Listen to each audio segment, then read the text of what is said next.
তাআলার দরবারে আবারও শুকরিয়া আদায় করি আলহামদুলিল্লাহ। জান্নাতি বান্দা যারা হবে তাদের মুখ থেকে একটাই শব্দ বের হবে, সেটি হলো আলহামদুলিল্লাহ, ঠিক কি না? সম্মানিত হাজিরিন, আল্লাহ রাব্বুল আলামিন এই দুনিয়াতে আমাদেরকে পাঠিয়েছেন একটি নির্দিষ্ট সময়ের জন্য। এই দুনিয়ার জীবন একে একে শেষ হবে, এই পৃথিবীর সমস্ত খেলাঘর ভেঙে যাবে, এই দুনিয়ার সমস্ত আনন্দ উল্লাস থেমে যাবে, এই পৃথিবীর চলচঞ্চল গতিতে ছুটে চলা নদী একদিন থেমে যাবে। এই পৃথিবীতে অন্ধকারকে বিদূরিত করতে যেই সূর্য ওঠে প্রতিদিন সকালে, সেই সূর্য একদিন আর উঠতে পারবে না। যেই চাঁদ রাতের অন্ধকারে ওঠে, সেই চাঁদ একদিন আলোহীন হয়ে পড়বে।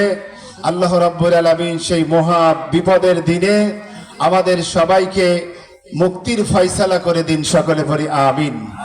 সম্মানিত উপস্থিতি, আমরা মুসলিম, আমাদের সংবিধান হলো আল্লাহর কোরআন। জোরে বলেন ঠিক কি না? আল্লাহর এই কোরআনের পক্ষে আমরা আছি না নাই?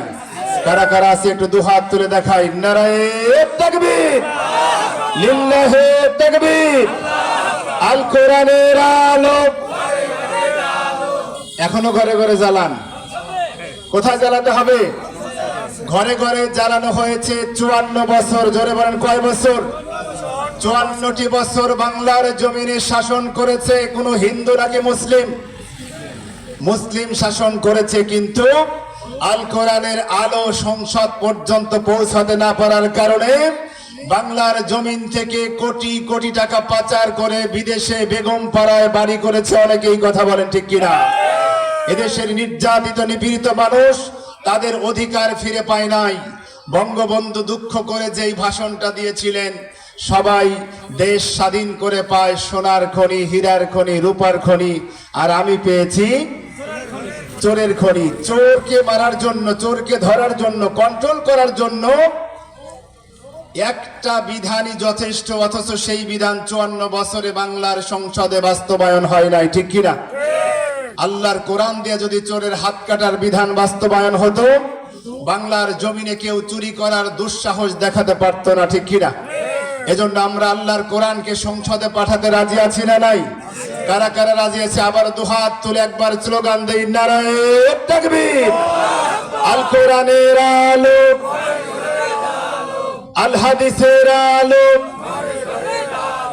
আল্লাহ তাআলা আমাদের সবাইকে ঐক্যবদ্ধভাবে বাংলার জমিনে কোরআনের হুকুমত প্রতিষ্ঠা করার তৌফিক দান করুন, সকলে পড়ি আমিন। আল্লাহ রাব্বুল আলামিন কোরআনুল কারীমের সূরা হজের মধ্যে প্রথম দিকেই 1 এবং 2 নম্বর আয়াতে কারিমা তেলাওয়াত করেছি। আল্লাহ রাব্বুল আলামিন যে কথাগুলো বলেছেন এর উপরে সংক্ষিপ্ত কিছু আলোচনা করব ইনশাআল্লাহ। চলুন সরাসরি আল্লাহর কোরআন থেকে তরজমায় চলে যাই। আল্লাহ রাব্বুল আলামিন বলছেন, ইয়া আইয়ুহান নাসুত্তাকু রাব্বাকুম ইন্না জালজালাতাস সাআতি শাইউন আযীম। আল্লাহ রাব্বুল আলামিন বলেন, ইয়া আইয়ুহান নাসুত্তাকু রাব্বাকুম, দুনিয়ার মানুষেরা তোমরা ভয় করো তোমাদের রবকে। আমাদের রবকে, জোরে বলি আমাদের রবকে। রব্বুনাল্লাহ, আমাদের রব হলেন আল্লাহ রাব্বুল আলামিন। আল্লাহ তাআলা বলেন আমাকে ভয় করো। ইন্না জালজালাতাস সাআতি শাইউন আযীম, নিশ্চয় কিয়ামতের প্রকম্পন অত্যন্ত ভয়ঙ্কর, অত্যন্ত মারাত্মক। আল্লাহ তাআলা বলেন সেই কিয়ামতের প্রকম্পনের ফলে এমন ভীতিকর পরিস্থিতি তৈরি হবে। আল্লাহ রাব্বুল আলামিন বলেন, ইয়াউমা তারাউনাহা তাজহালু কুল্লু মুরদিআতিন আম্মা আরদাআত। আল্লাহু আকবার। আল্লাহ তাআলা বলছেন, বান্দা শুনে রাখো, সেই দিন তোমরা দেখবে প্রত্যেক দুগ্ধদাত্রী মা তাদের সন্তানকে দুধ দেবার কথা ভুলে গেছে।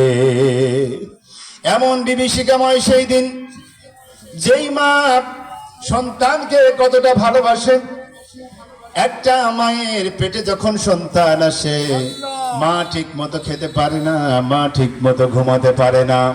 এরপর যখন সন্তান প্রসব করার সময় হয়, এখন সাধারণত নর্মাল ডেলিভারির সংখ্যা খুবই কম, সিজারিয়ান ডেলিভারির সংখ্যা এখন সবচাইতে বেশি, ঠিক কিনা?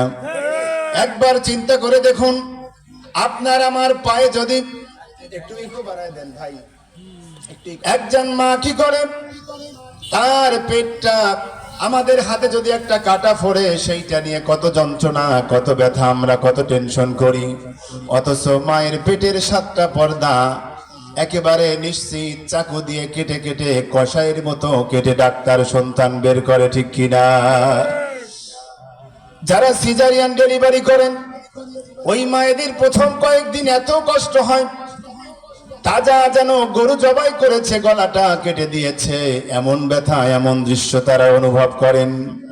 অনেক সিজারিয়ান মায়ের সাথে কথা বলেছি, তারা বলেন যখন পেটটা কাটে মনে হয় জীবনে আর কোনোদিন সন্তান পেটে ধারণ করব না।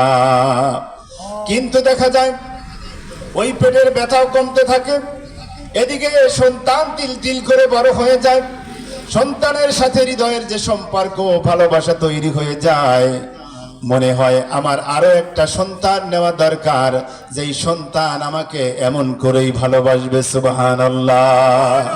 মা জেনে বুঝে নিজের পেটটাকে ওই ডাক্তারের শরীর নিচে সঁপে দিয়ে আর একটা সন্তান দুনিয়া আনার জন্য চেষ্টা করে।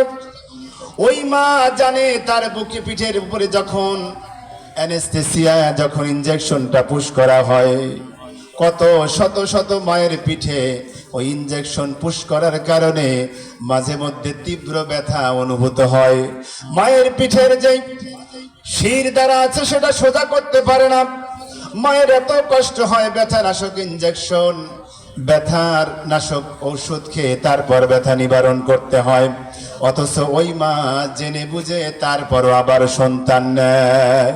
এত মহাব্বতের যেই জননী, সেই মা কিয়ামতের দিন সন্তান দুধের জন্য কান্না করলে মা ছুটে আসে সন্তানকে দুধ দেবার জন্য। অথচ কিয়ামতের প্রকম্পন শুরু হলে মা তার সন্তানকে দুধ দেবার কথা বেমালুম ভুলে যাবে। আল্লাহু আকবার।